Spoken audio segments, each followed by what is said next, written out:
Guys, there are a few things I want to highlight about this episode, okay? So just permit me if I don't talk about every scene in this episode. First of all, that scene at the beginning between Mide and Tiwa when they were having that conversation. Oh, hi, my name is Adenike. Hey, hi. I'm a movie and lifestyle content creator. This is my movie channel. I have a lifestyle channel as well. I'll put the link down below in the description box. You can check it out if you want. Yeah, let's talk about episode 10. Yeah, of Skinny Girl in Transit season 5. Okay, as I was saying, that scene at the beginning between Tiwa and Mide, you know, when they were having our conversation and everything, it just got me feeling like, you know, Mide is always such a sweetheart, and he just seems to, aside from the time when he lost his dad and his dad was sick and all of that, we've always seen him as this kind of perfect guy that's just always in a good mood and just always eager to please and make things happen for Tiwa, right? And so when I was watching that scene, it got me thinking like, okay, I wonder if Mide has any personal issues or any personal demons, so to say, that he's dealing with that we don't know about, or that the script and the story hasn't told us about yet, because he's human, right? And there's no one that's perfect. So it just got me thinking like, oh, I wonder what is going on in this guy's head. I wonder if he's as happy as he seems, as it comes across, you know. And you know, it just makes you think and actually see that people that in reality, people that seem to have it together and people that seem to be jolly, good lucky all the time, don't necessarily always have it together, and actually are the ones who have stuff they're dealing with, but they've just decided not to tell people. Okay, but we'll come back to Mide shortly. You know, Kwame showing up in what's her name, in Shalewa's house with flowers and all of that, you know, it was cute, right? And he apologized and everything. Firstly, I didn't like how he was interacting with Wosi, because you don't know who she is. Wosi could as well have been Shalewa's younger sister. You don't know who she is, right? So I didn't think it was right for Kwame to have, you know, he was pretty much looking at her like, who are you and why are you the one talking to me? That's the first thing. And then, you know, eventually the fact that he even just showed up in a house and in the living room and all of that, I was like, okay, so we know each other's houses now, like you're just showing up unannounced. Okay, I'm just gonna let that pass. But he shows up and he apologized. That's fine. But remember what I told you guys about apology. Apology is not apology if you're not repentant. Saying sorry is not the same thing as being repentant, right? And that's number one. Number two is, regardless of whether he was sorry or not, his behavior that night at the gallery, that was a massive red flag. Like massive. That is the kind of thing that happens in a relationship, and you're supposed to say, you know what, no, I forgive you and all, but can we just be friends for now? Like, can we just take it slow, you know, friends, just cool, and see how our friendship develops, so that you can get to know the person better and see, oh, is this behavior going to be reoccurrent?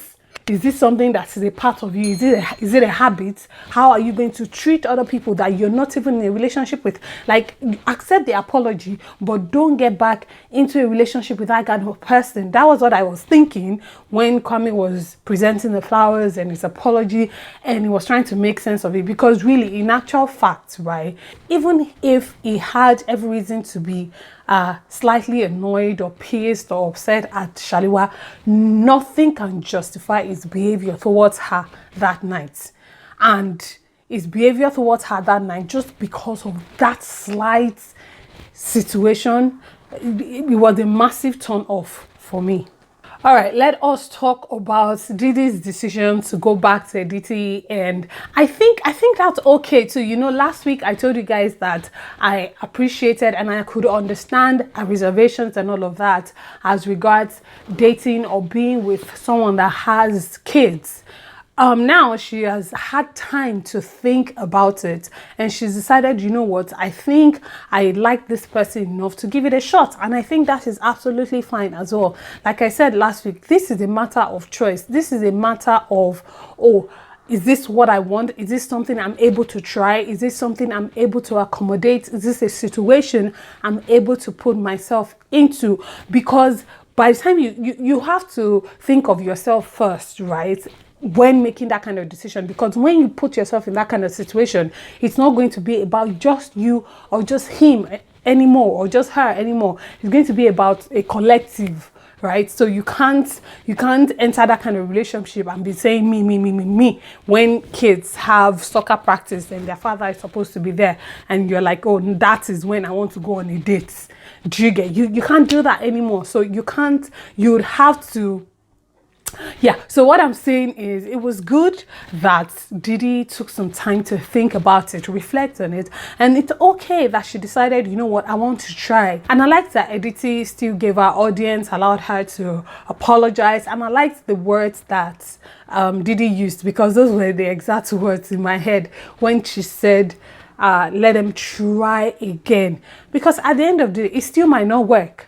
You know, but what I'm saying is, I'm willing to put myself out there because I like you enough. I'm willing to take that step and try and see how it goes. And I think that is absolutely fine. And going to that scene between Mama Tiwa and Tiwalade, the conversation they had when the Mama Tiwa was like, oh, what is she doing, and all of that, I think she gave Tiwa wonderful advice, which is that you need to share.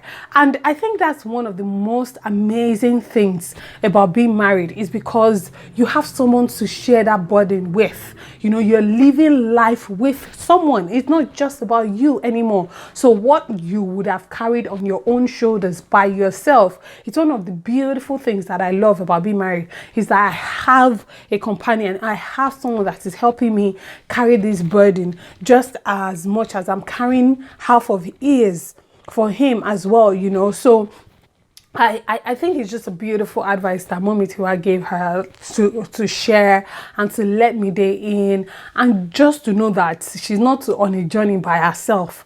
You know, you've committed to this person, so you need to make room for that person. Okay. Now to one of the parts I really wanted to talk about, right? Should we say it? Should we say it? Should we just not mince words and say it? Tiwa is being incredibly selfish. Yes, I said it. Come for me if you want to come for me. But so far, that is what I think, okay? At this point, I think Tiwa is being self-centered and being selfish and being inconsiderate and not living up to the commitments that she made to love and cherish this person forever and ever and ever and ever and ever. And that scene really pissed me off, because I was like, okay, last season, yeah, when this whole ABC job came up, I was like, what's the big and you guys were telling me, oh, Adenike, you know, she wants something that's her own. She wants something that doesn't have Mide's imprint on it. And see, I absolutely understand that, you know, she's still independent. She still has her own thing going for her that she worked for, that wasn't influenced by Mide's whatever. I get that. What I am saying is that at this point, this guy has never asked you for anything. Tell me one thing that Mide has asked of Tiwa ever in their relationship, aside from the time when there was a baby and it still ended up being that the baby wasn't his. What else? When has Mide ever asked anything of Tiwa? Ever. Mide is always doing the giving. This, I want house, I want land. He's always loving, always giving, always sharing. Even when Tiwa doesn't ask, he has given all of himself to this woman. Okay? And so this man swallows all his pride. He swallows all his ego. And he comes to you, shaking, practically at the verge of tears, telling you, you know what, babe, you know, I need you. Now more than ever, I need you. And you're going to tell, you're not even going to tell him, I'll think about it. Okay? You're not going to tell him, give me some time. Let me see what I can do. You're going to tell him no. Just like that. Why? Because of a job at ABC. See, being married is all about making compromises. And I'm not saying that she needs to do anything to her own detriment, but I don't think it is a big deal for Tiwa to say, you know what, I'm going to break my contract with ABC and step into this position that my husband needs me for, get everything going, and maybe once we're able to get it back on track and everything, then I can look at other things. I mean, Mide is not telling her to come work for free. She still has a job. She still has a MD position, whatever. She still has her own bank accounts and her own money, because Tiwa is definitely not the kind of person that would have a joint bank account with her husband. Do you understand? So she still has her own thing. She still has her own money. She's working for it and she's earning it. So if your family is in dilemma, if your family is in a situation where you need to make certain career choices, right? I'm not saying it's white and black, okay? But based on what we've seen so far, I'm saying that Mide is not being unreasonable. He's not asking her to not work at all and come and sit at home. It's not saying, oh, just sit at home and be trying to get pregnant again.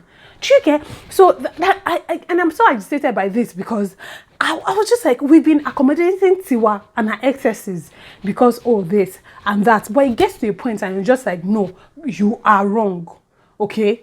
You are wrong, because ABC is not putting a gun to her head and they are not tying rope on her neck.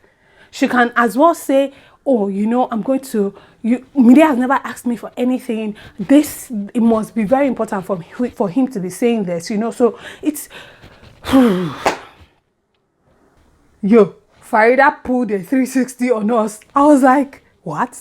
I was like, Queen Farida? Oh my gosh, is that you? You know, seeing her like that, and then her explaining that she thought that was what what's his name, Mohammed, would have wanted and everything, the previous look she used to have and all of that.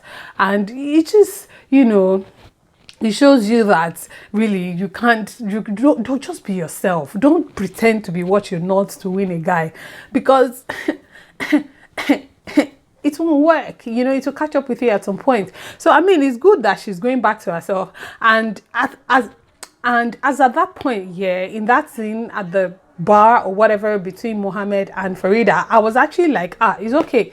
2 to get 4, you know, Farida and Mohammed, and then Shalewa and Kwame. But I was being too quick. I was jumping the gun, because we got to the final scene here, and Kwame now decided to be an animal. The animal that I always thought he was. Kwame is going to rot in hell. It's a fact. I'm saying it. You know, men like Kwame, they cannot see heaven by the special grace of God. They cannot. And see, even me, that I knew Kwame was an animal, I did not see that slap coming.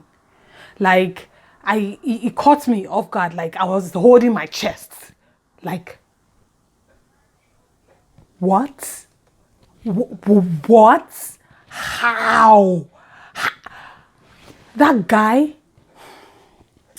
Shalewa doesn't deserve it. You know, she doesn't. Yes, she's made maybe some not so good choices, but she doesn't.